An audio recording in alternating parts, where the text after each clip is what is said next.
polarized as a country, and the sense of it.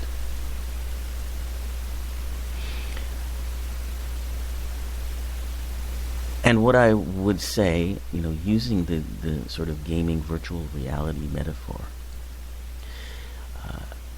is that what's happened is we have come to define ourselves by a certain set of beliefs.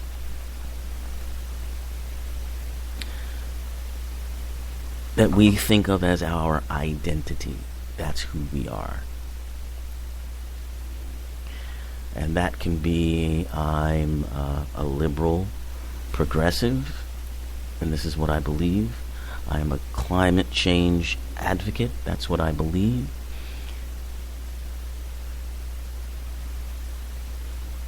Or I am a gay rights activist.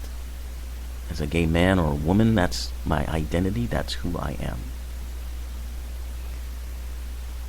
Or I'm a fundamentalist Christian. That's who I am. Find those who define themselves differently to be offensive. Now, they've given this term identity politics. It's a silly term, but there's a glimmer of truth in that. Everything that we believe in, you believe in climate change, or you believe in, health care for everyone. You believe in, you believe in the social safety net, or you believe in the free market having complete control over things. You believe that corporate control is good in this country. You believe in smaller government. Whatever your beliefs are, you have a set of them, and you've stacked them up so that once those beliefs are stacked up, you can't see beyond them.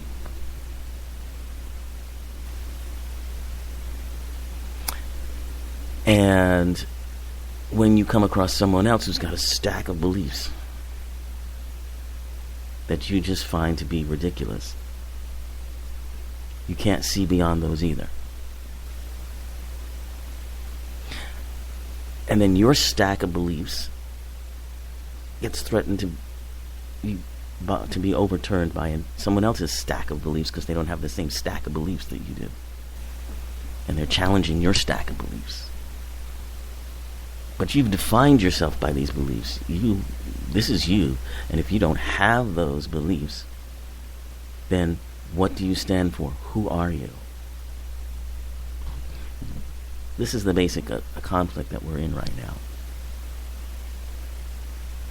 And what the higher perspective I talk about on this show, what meditation can do,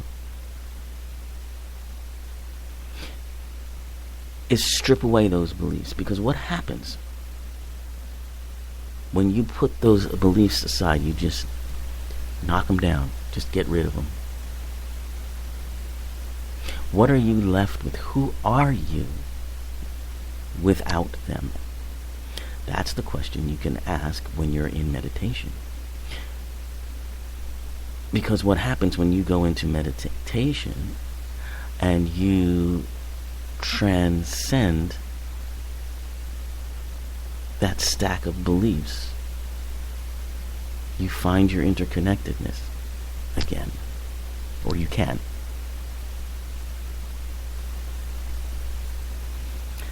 So instead of saying, I am Republican, I am liberal, I am a Christian, I am a Muslim, how about just say, I am? Without the confining belief systems. I am. It's an amazing amount of freedom in that, because it's the truth. I am. We are. Okay, I better get to this topic before time completely runs out here. So we want to talk about, we just celebrated the 4th of July, and we want to talk about the founding fathers and the spiritual beliefs that were behind a lot of the things that they did. Well, there are those who, particularly fundamentalist Christians and people who talk a lot on Fox News, tell us how the United States of America, the founding fathers were church-going Christians. And the fact of the matter is, though fundamentalist Christians would like to reflect that, and they see this as being a Christian country, it was not founded that way, and it is not that way. The founding fathers were not Christians in the sense of how we think of it today. The founding fathers, a great majority of them, and now there's dispute as to how many were and how many weren't, and a lot of murkiness, and then that there were some considered to be founding fathers that we just don't know about. But the most important, well, I won't say most important, but the most well-known of them were Masons. They were Freemasons. So what is a Freemason? Well, Freemasonry, going back to that era around 1776, Freemasonry was a spiritual belief system, and it had secret, there was a certain level of secrecy to it, but they had secret ceremonies. Masonry, Freemasons, had a belief that humans had powers and abilities that were transcendent, if you will, that were divine. And we'll get into that a little bit more as we go along. But just to kind of clarify, Masons were what we called deists, or what were called deists at the time. Deists, D-E-I-S-T-S. Now, deists in general, and again this is a general umbrella term, deists believe that a god, or God, created the world, but that God takes a handoff approach. That in general, God leaves it to us.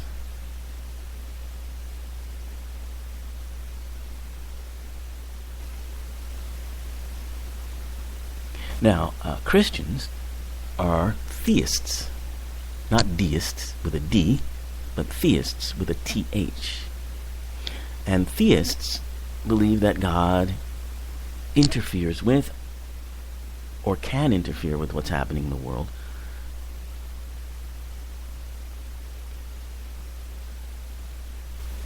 and can change whatever is going on if you say the right words, if you pray the right way.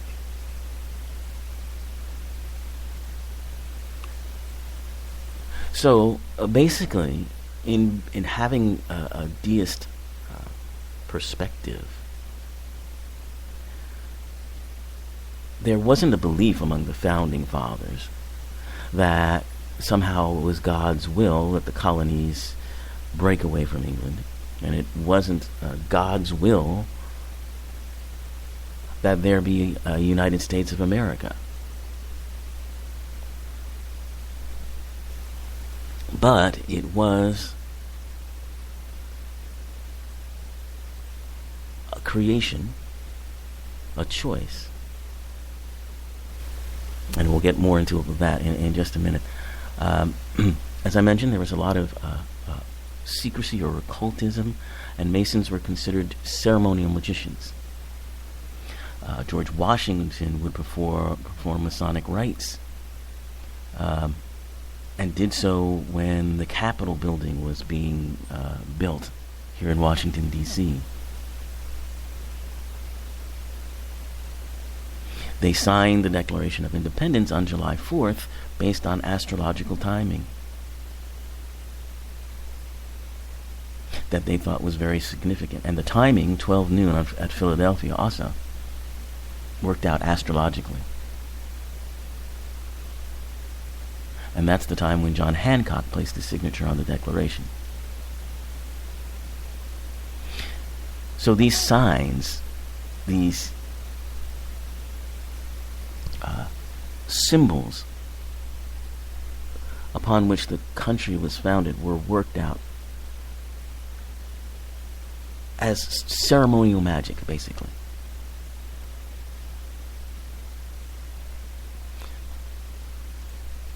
So let's talk about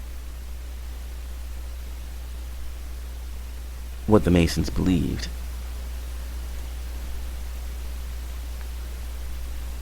And a very special painting that is on the ceiling of the Capitol Rotunda.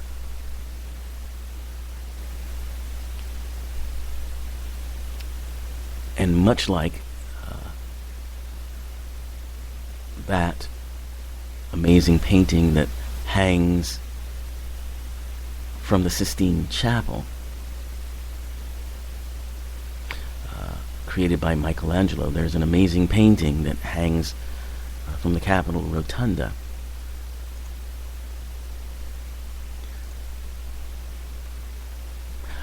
And that painting is called the Apotheosis of Washington.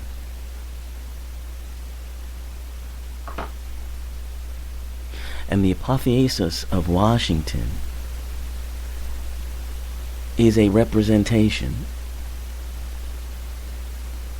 a painting of George Washington being elevated into the skies, surrounded by 13 would appear to be maybe angels,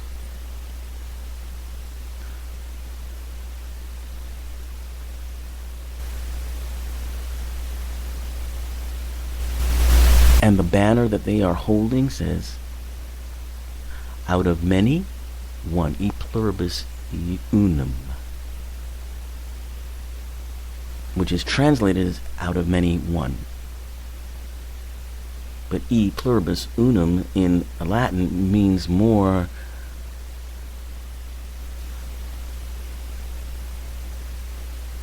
the many one.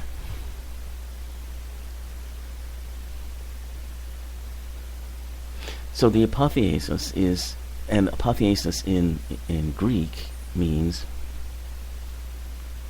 becoming a god or godlike.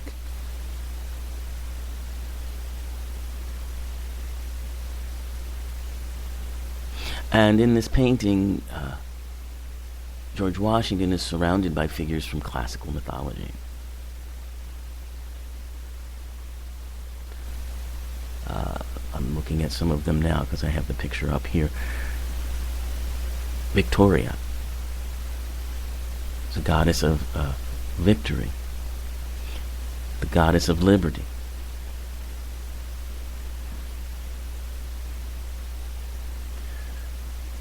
This apotheosis is very much in keeping with the belief system of the Masons.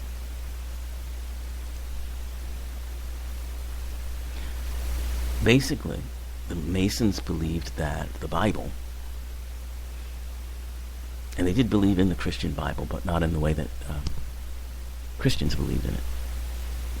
They saw the Bible as allegory, as an esoteric allegory, written by humanity, and that other religious texts around the globe were also the same allegory written by humanity, containing instructions for harnessing the godlike qualities inherent in humans. It basically is an instruction book for apotheosis, for accessing the godlike qualities of man, of becoming